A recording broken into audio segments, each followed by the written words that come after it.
20 মিনিটের মধ্যে তুই বাসায় আসবি। কেন কি হয়েছে? উল্টা প্রশ্ন আমার পছন্দ না।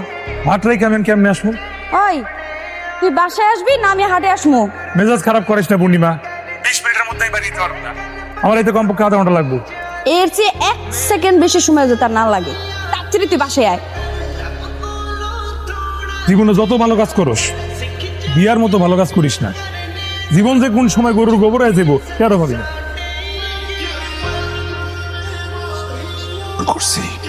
সেইটা তোর বউরে জিজ্ঞেস কর। আবার গতিবিধি দেখে কি মনে হচ্ছে? আমি কিছুই বুঝতেছি না, সব মাথার উপরে দিয়ে যাইতেছে। খাড়িয়ে খাড়িয়ে মা ছেলে মিলে আমাকে নিয়ে ঘুচুর মুচুর করা বন্ধ করুন। জবাব দিয়ে তার জন্য রেডি থাকেন। আরে উল্টাপাল্টা কথা ভাবিস না পূর্ণিমা। তোরে নিয়া ঈদের পরের দিন বিমানে কইরা কক্সবাজার যামু ফ্যামিলি ট্যুর, ওটাই কইতাছিলাম না? মিছা কথা, এই কথা কখন কইছস? দেখছো দেখছো দেখছো তোমার পোলা সবসময় আমার লাগে এমনি করে মিথ্যা কথাটি কয়। এই নিজের স্বামীর মিথ্যা অবাদ দিবি না।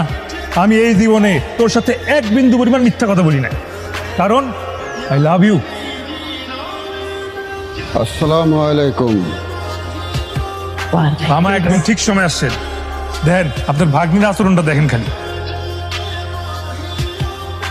মামারে আমি ডাকছি। তুই মামারে কি কইছস? কি কইছি?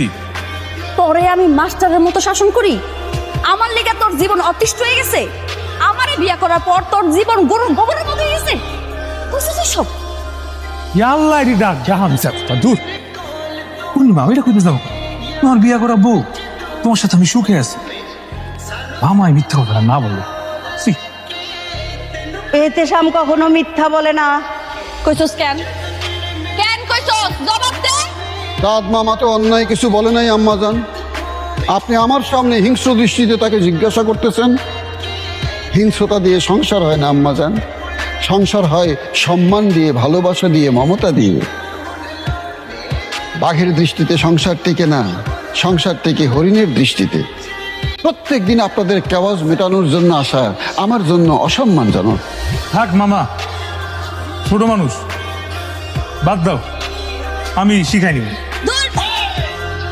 ভিতরে ভিতরে আমি যাই ওর লাগে। পূর্ণিমা, তোরে কে বলছে এই ময়লার মধ্যে বৈশা মুরগির খোপের মধ্যে হাত ঢুকায় মুরগির গু সুদ্ধা ডিম বাইর করতে? বেগম চাচি, আমি এখন তোর শাশুড়ি হই। আরে আম্মা, তোমার না হয় সুচি ভাই রোগ আছে, এটা তোমার সমস্যা, কিন্তু তুমি তোমার সমস্যাটা আমার উপর চাপাই দিতে পারো না।